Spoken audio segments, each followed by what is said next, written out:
Friday, everybody. Sean Miller, Jim Williams here with you, and it's a big weekend. It's the third place game and the championship game for the World Cup, and both of them should be pretty good. Yeah, I'm pretty interested to see what's going to happen with that third place game because usually it's pretty high scoring, and it's in the summer, so I'll usually watch it because there's nothing else. There's not any games in for 6 weeks, but now there's games on Tuesday and Wednesday. And I would expect the Morocco team is banged up. Croatia's probably, I can't imagine Modric is going to play, some of these other guys. So it could be a chance for some of the people that didn't get a chance to play too much to play, which is cool.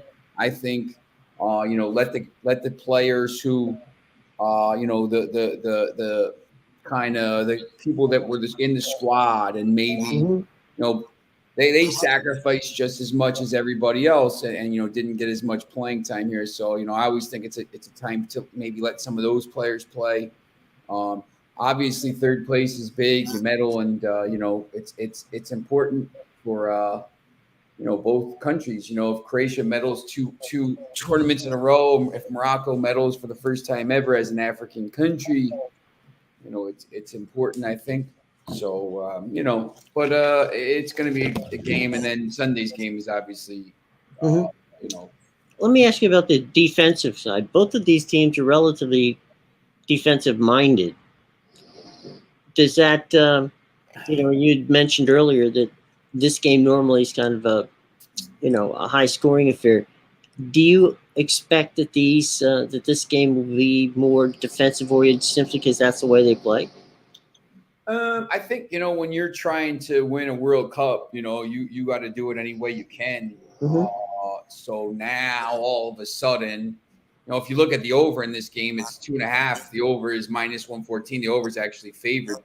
I think now in this game, it's just like what we can just play. We're not playing to win a World Cup. We can just actually go out and play. So. I think it'll actually be a pretty interesting game. Morocco's they got a lot of players banged up defensively. So, look, I always,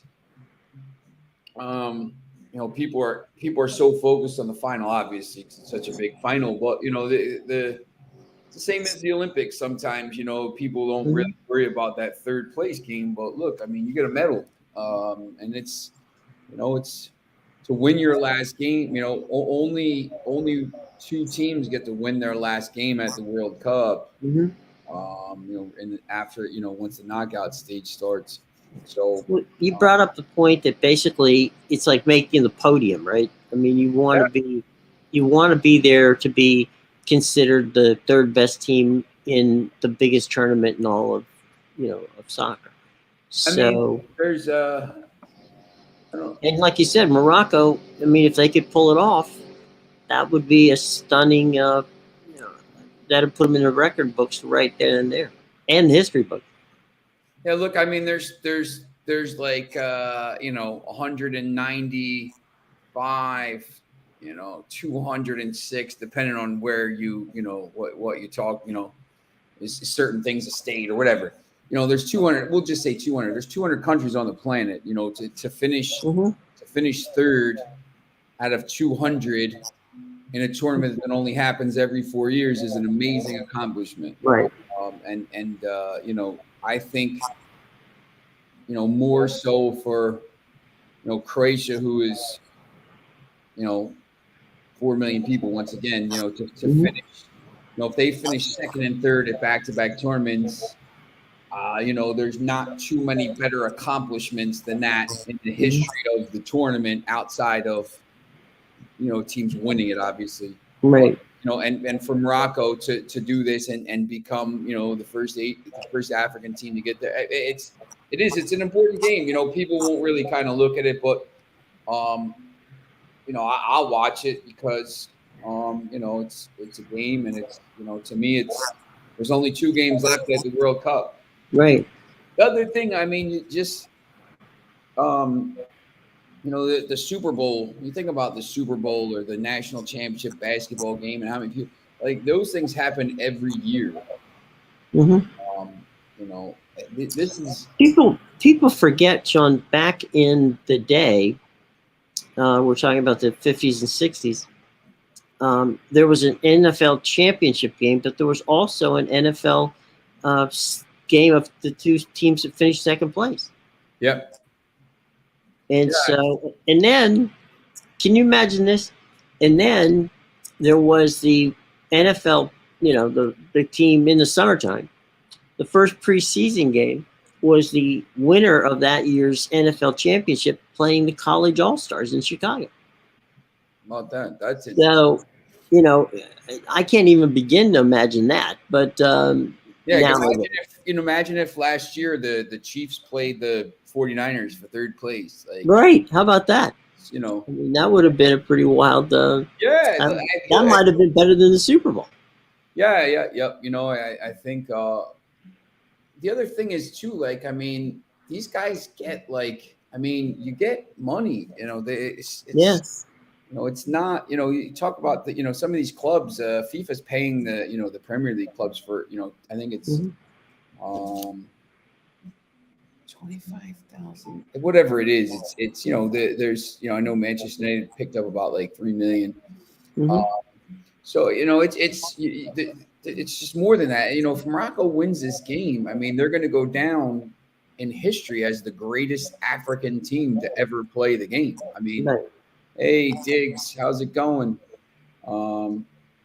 Yeah, so it's pretty interesting to think about. Hey, Diggs, good to see you, buddy. Are there? You've been looking over this. Are there any interesting props on this one? On the Saturday game? Yeah. The over is pretty interesting at, basically even money. Because when you think about it, this over should be nowhere near 2.5. And because, just the way the teams played. And all of a sudden, there it is. And you're just like, well, what is that? That kind of tells me something. Let's see what we got here. Player specials. Just depends. I'd like to see the lineup, but, Ivan Perisic to give an assist is pretty decent money at plus 24, plus 350, looks like. It's just depending on who plays. If one of the teams goes with a full strength team, you can get some pretty decent value on some of them. Luka Modric to get an assist is pretty good there. Let's see what else we got. Usually these games, the cards, the cards in the final are going to be a lot more. They don't usually play as hard here. It's more like an NBA All-Star game. Right. So defense is optional. Yeah, that's kind of why.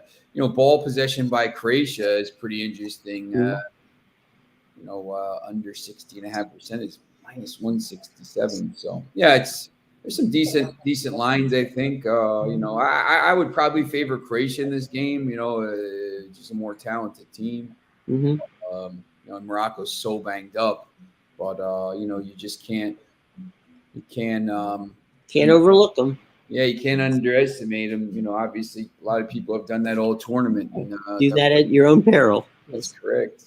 All right. Well, here is the big one. Argentina and France. We got the Messi, Mbappe. We got stars littered all over the field on this one. Yeah, it's pretty interesting because this is France's fourth final since the USA World Cup. They've been to the '98 final and won it. They won the Euro 2000 tournament. Right. They went to the 2006 final and lost in penalties to Italy. They went to the 2016 Euro final. They won the 2018 World Cup. They won the 2021 Nations League, and now they're in the 2022 World Cup final. Argentina was in the final in 2014 and lost in extra time to Germany. In fact, so this is Argentina's fifth final. They lost in 1930. They won in 78 and 86. They lost in 90. And since they won the tournament in 86 in Mexico, Argentina has been knocked out of the tournament every year by European competition. Huh. They were knocked out by the French in 2018 in the round of 16, probably the best game of the tournament, but 4-3. But yes, they've been knocked out by competition every time. France's only loss in a final was to European competition. So anytime they've played someone from South America, who beat Brazil 3-0 in 1998. So there's that. Well, last time I checked, France is in Europe, so That's correct. not for nothing. But I don't know. We both have favored France. Obviously, Argentina could win. There's no reason to say they couldn't. Oh yeah, no, very good team. But how much of a favorite is France at this point? I mean, when you're looking at the line, yeah. odds, I mean, it's even. It's dead even. So you know, the right now it's Argentina.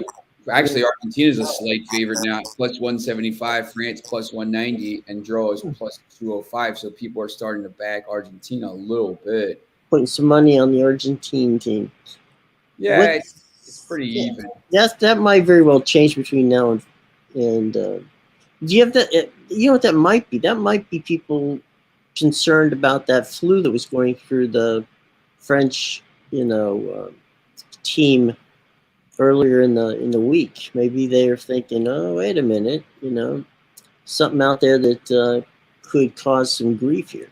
Yeah, it's interesting. If everybody's healthy for France, it's a pretty.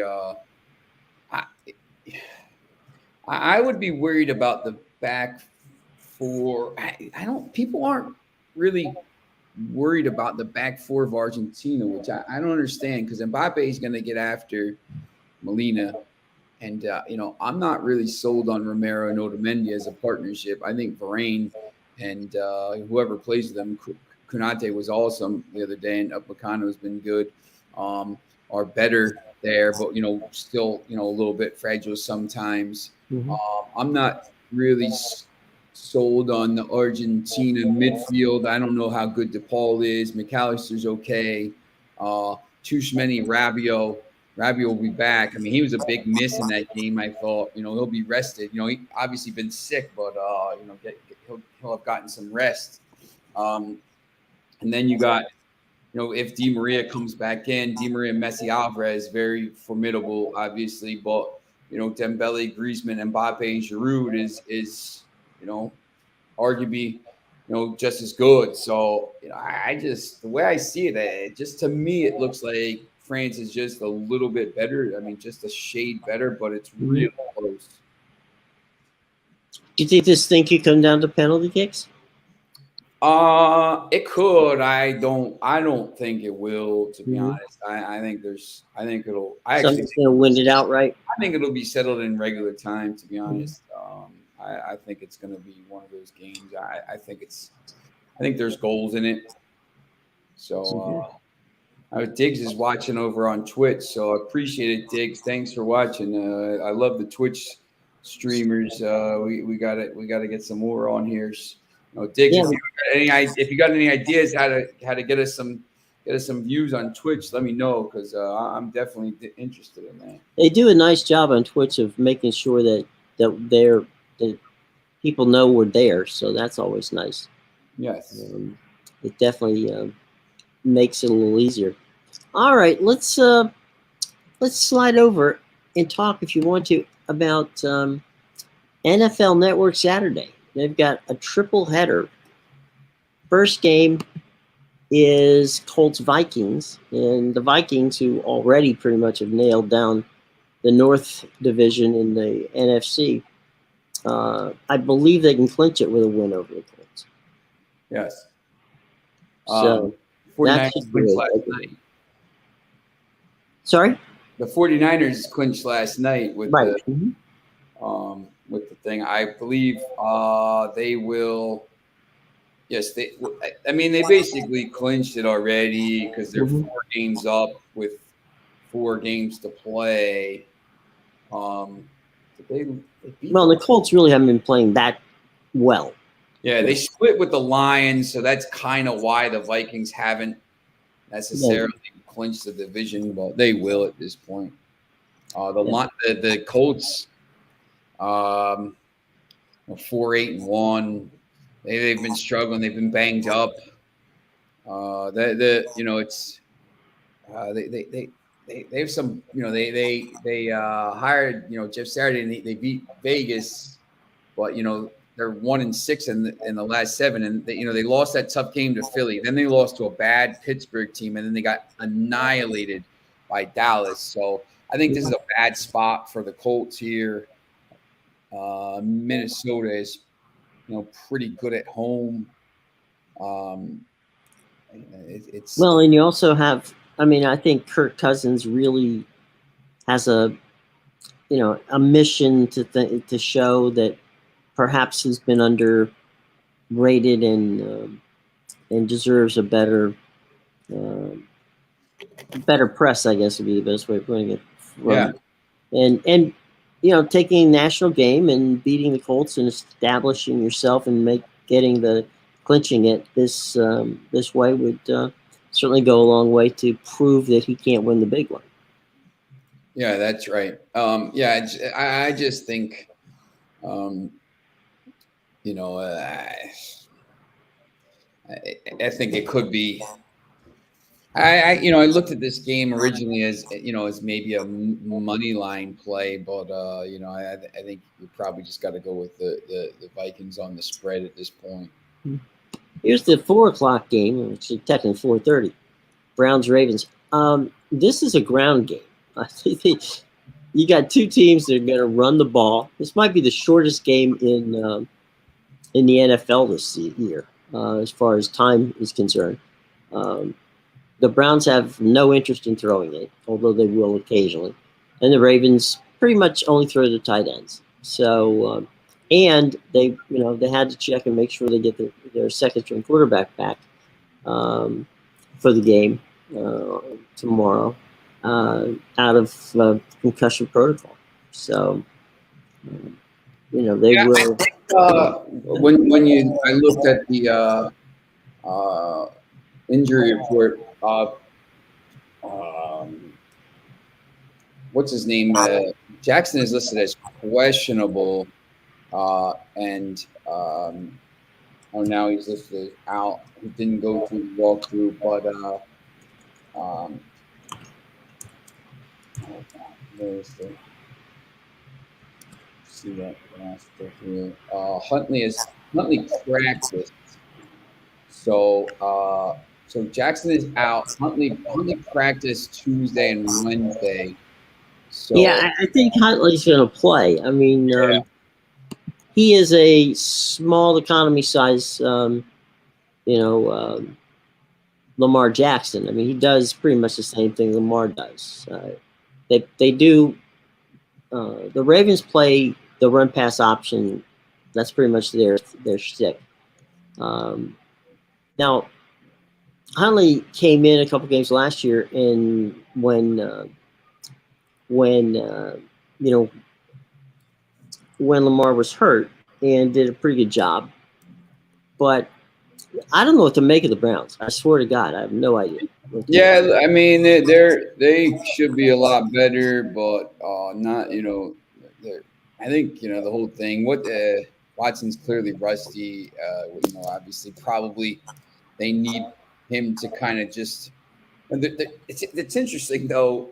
They're 5-8 with Baltimore at home, New Orleans at home, Washington away, and Pittsburgh at home. Like, it's not out of the question that they could finish the year 9-8.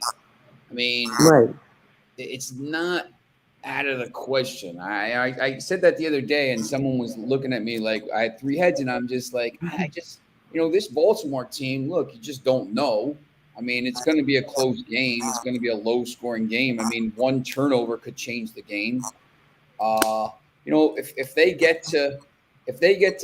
beat Baltimore and New Orleans at home and get to 7-8, all of a sudden that Washington game becomes a massive game for both teams. Right. So, it's weird because when you look at um, the standings here and the playoff race, you know, New England's 7-6 with a tough game. The Chargers are 7-6. The Jets are 7-6 with a tough game. Jacksonville's 5-8.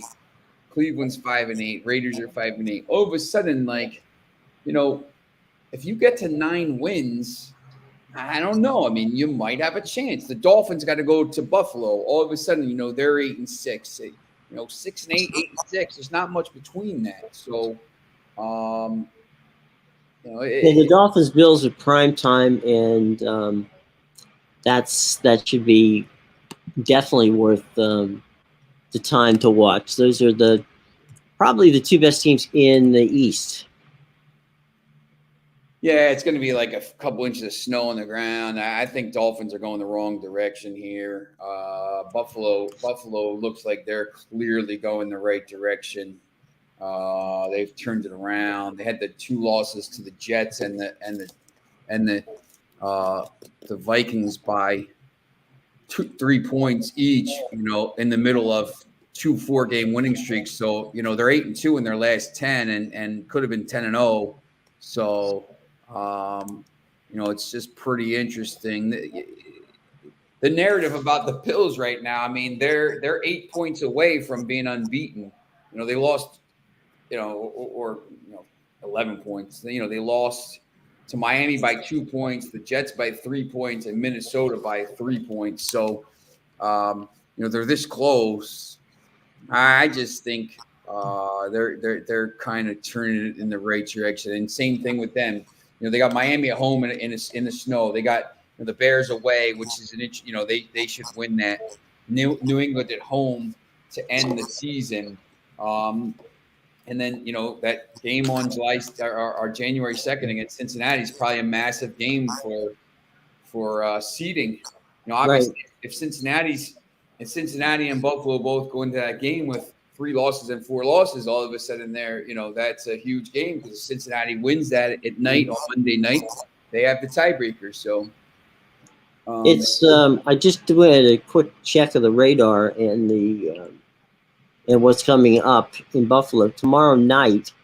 They're in a snow warning where they could get up to 1 to 2 feet of snow in and wind during game time. So that's not exactly what I would think a team that practices in South Florida and plays in South Florida really wants to hear is blowing snow in Buffalo. So that will make for a very pretty Saturday night backdrop, but it's not going to make for a very fun opportunity to play football. yeah, I'll be excited to watch the game. The Saturday games. The other thing too is it's interesting because some of the other games are all right. There's all the bowl games as well. So it's it's a big day of football. So Yeah, I mean, there's some decent college basketball as well. yeah, that's right. So there's a little bit of everything for whatever you want to do. You're going to have an opportunity to do it. Let's touch on real quick, since we have a little time. Go back and touch on Argentina, France. What do you see coming out of here? You said, from a standpoint of who were the players. Are there any players? Let me put it this way. I'll try to make the question actually coherent. Are there any players on either side that have not yet shown themselves that you think could come out of this, and suddenly you look up and go, wait a minute, I knew this kid was a star, but they came through in the clutch? I already talked about Adrian Rabiot, who United was linked with in the summer before they got Casemiro. I think he's been a monster, and I think they missed him a little bit in that semifinal. Not that they still won 2-0, but he's been really, really good. When you look at some of the France players, Obviously, Jules Koundé is going to get a move at some point. Tchouameni's been phenomenal, but he's already playing for Real Madrid as a teenager, so you can't really kind of say much about him. He's been really good. Griezmann's shown himself to be a little bit of a playmaker. He may get a move from Atletico Madrid. He's basically turned himself from the top scorer at the Euros in 2016 to, the sister and all this goal scorer in the 2018 World Cup. And now he's been like a 10 playmaker. So he's been really, really good. I think that, him, most of the other players have already gotten their moves from France. When you look at Argentina or Croatia, in that game, obviously Vardiol is going to go for 100 million. He had a really good tournament up until that semifinal. I thought he got exposed a little bit in that game. Livakovic, the keeper for Croatia, very good.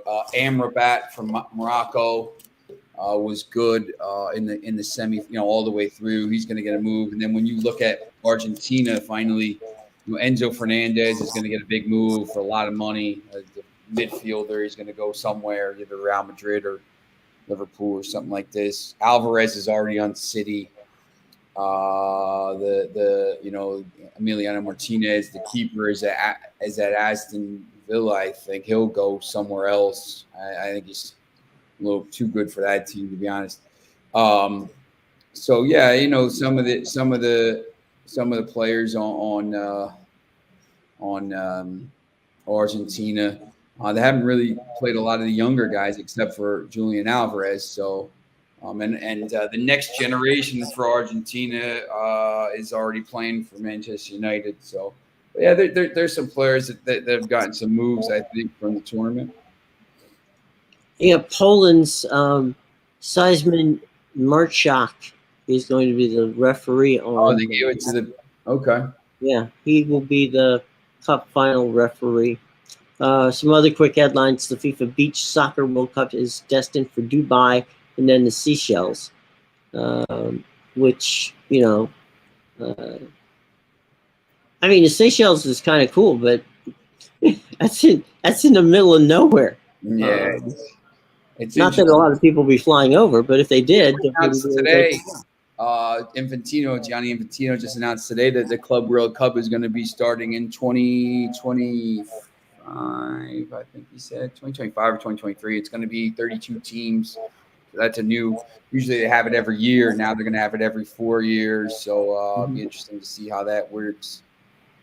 But yeah. So he's a good ref, this Simon Marciniak. So won't take any nonsense.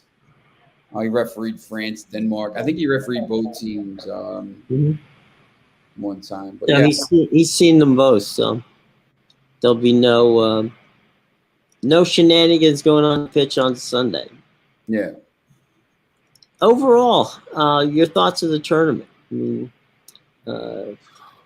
I think it's been amazing. I know there's all the stuff off the field and everything, and taking the political side out of it.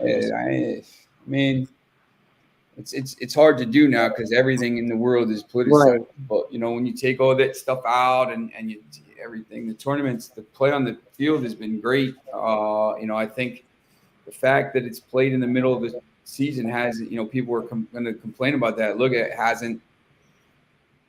I think we'll see effects in February, March when players start breaking out because they're tired. But for this, they came in really good shape, and it's just. Been really, it's been amazing. It's one of the best ones I've seen. 2018 one was really, really high. Right. But this one, for all the upsets and everything, I think will go down in history, and people will kind of remember this. Once it's hard because when you read this stuff, everything is slanted and politicized and stuff like that. But if you just talk about the actual games and the play on the field, it's been fantastic. Yeah. To your point about the players being in shape, I think that's one of the reasons that in the Winter Olympics that hockey's been so good is because the leagues have been up and playing for a while, and Yeah, so everybody's in shape, and you know they don't have to spend a lot of time working out because they've already played 30 games into the season. I 100% agree. I mean, obviously, look, you can't. I don't think you can stop this thing every year, stop Mhm. the league. But the way that it ended up working out, I mean, it was just doom and gloom before it, and it hasn't been doom and gloom. It's been the play on the field has been fantastic. Um, there's been enough Cinderella stories, but look, I mean, it's two of the biggest teams in the world, obviously playing. They've each been to two of the last three finals here, so it's not any surprise. But I mean, before the tournament started, my bracket once again was my semifinals was Mhm. France and I don't even know, it was either Portugal or Spain, and I think it was Portugal, France, Portugal, and Brazil, Argentina, and it was a coin flip. And for I knew France was going to go, but it was a coin flip, and the Mhm. other team took Brazil. But you know, to have Argentina and France in is no surprise. Mhm. I think everybody kind of would have. You know, we always have this thing of the Cinderella making it to the dance and all that, and that's lovely. But at the end of the day, most sports fans want to see the two best teams play. I don't. I when I watch, you just think about it. Like Butler made back-to-back NCAA Right. finals, and the games were terrible. Like the Right. finals were terrible. They're terrible finals. Hmm. First of all, Duke won, so that was the worst. But the game wasn't very. It was just a. No, They it that wasn't competitive. it was Butler UConn, right? The next one, that Yeah. game was Mhm. atrocious. It was Mhm. atrocious. It was terrible to watch. I don't want to. I want to see North Carolina Gonzaga going up and down the field or up and down Right. the court. Like, I don't want to see like nobody wants to see UTSA and Troy. And hey, listen, that's a great game today. Playing in Right. the national championship game, they never get there, but like Right. you know, I want to see France and France and England. I Mhm. want to see the it's not even even in like the knockout stage. Like, look, every once in a while it's good to see these teams go through, but I mean, you see what happens here. Croatia got through instead of Brazil, and that game was terrible. Mhm. If it was Argentina Brazil, that game would have been immense. Mhm. It was a terrible game. France and Morocco. Look, I mean, there were some moments, but it wasn't a good game. I mean, France was never really trying. Down. Yeah. Well, they Um, scored what 5 minutes in the game.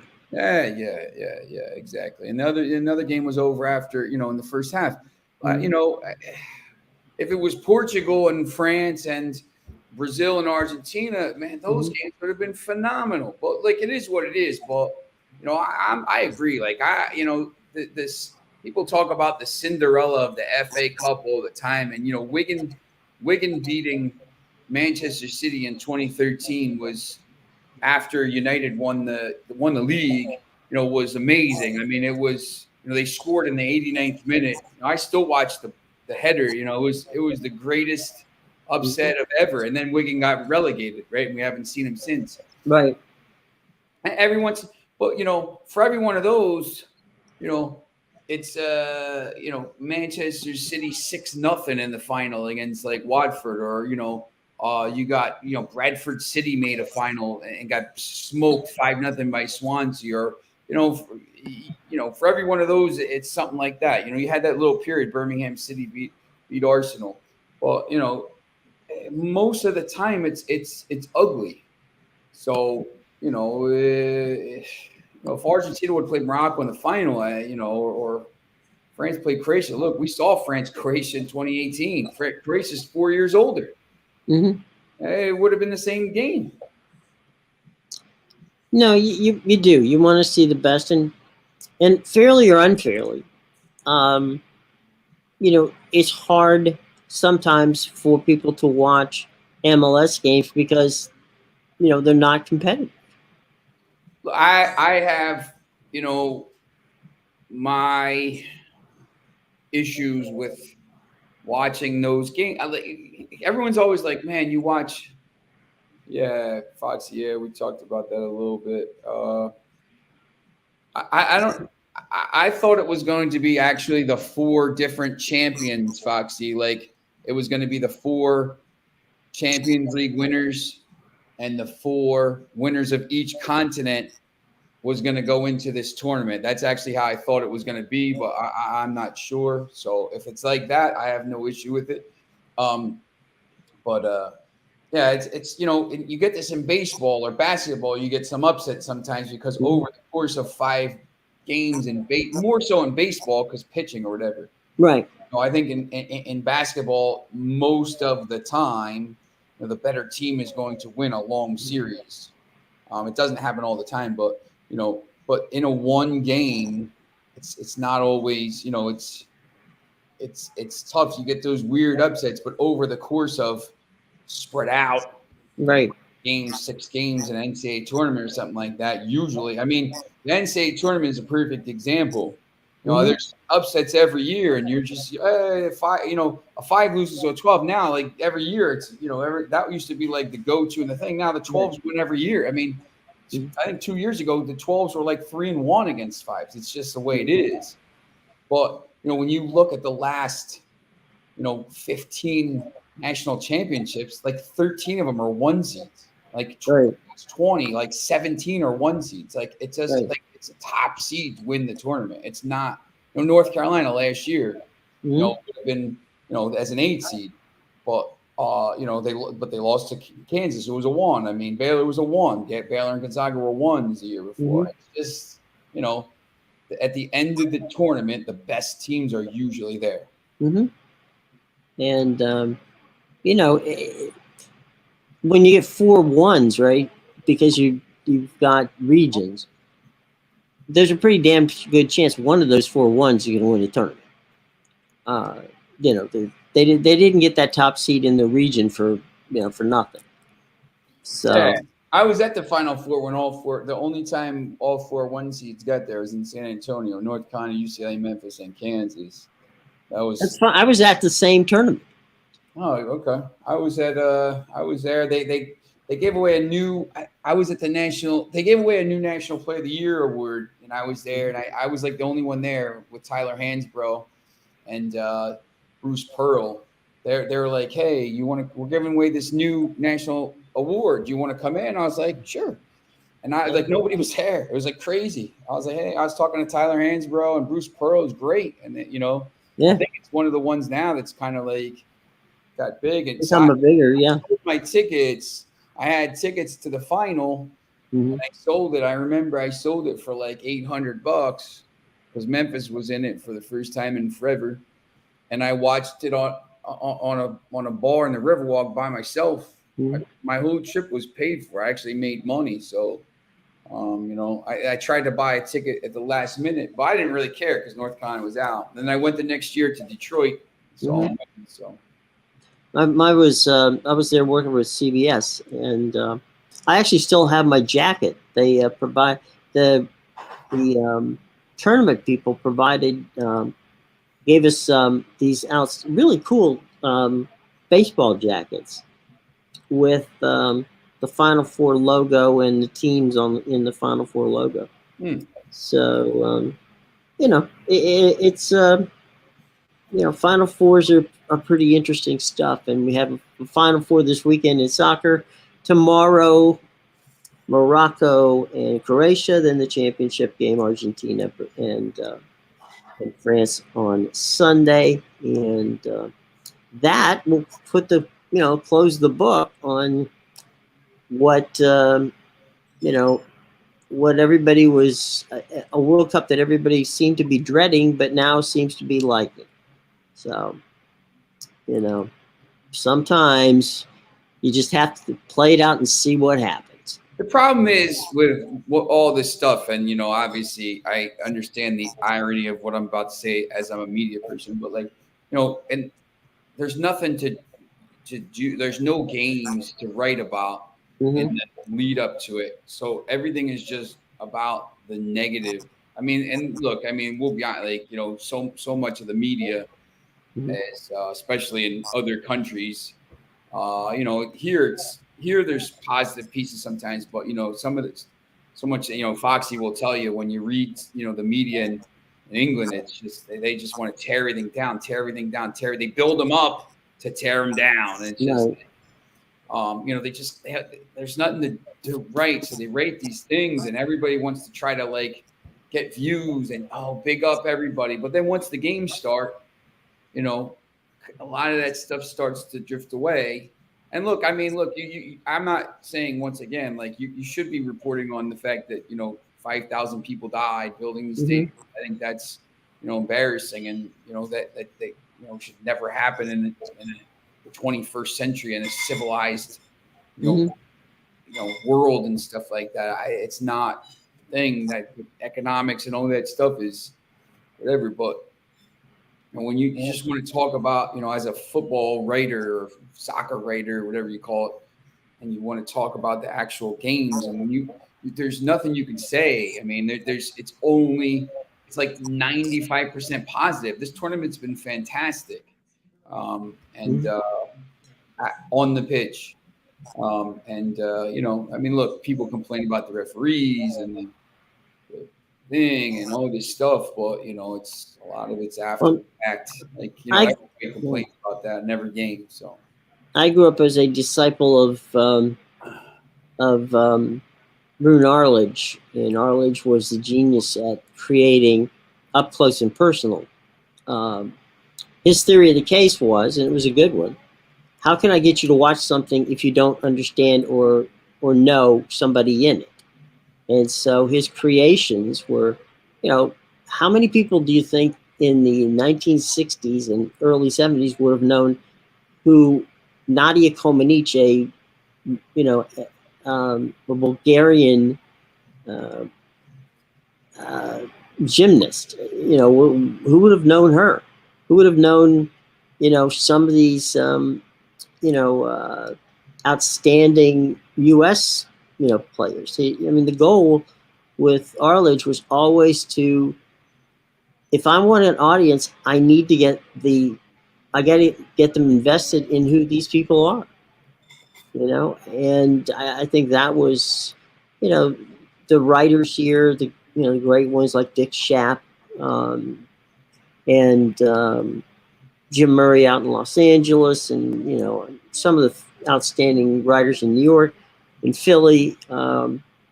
They picked up on that concept, the concept of making it personal.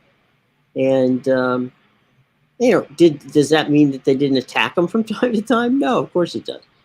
But there was not the concept of just ripping everybody to pieces.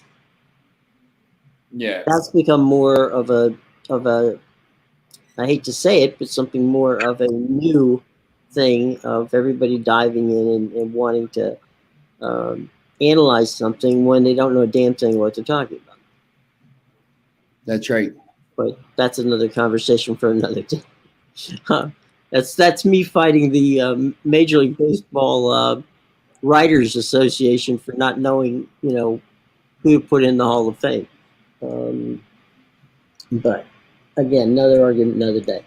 Any final thoughts before we get out here on a cold, but at least the sun's out. Friday afternoon here, or Friday morning here in the Baltimore, D.C. area. Nah, just ready for a big weekend of games here, so it should be good.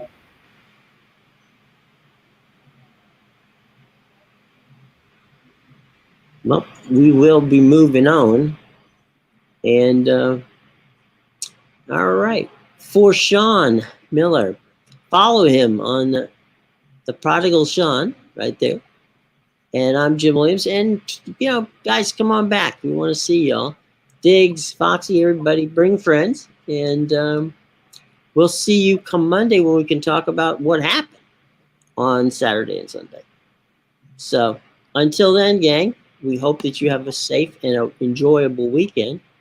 And we will be back and see you on Monday. Okay? All right.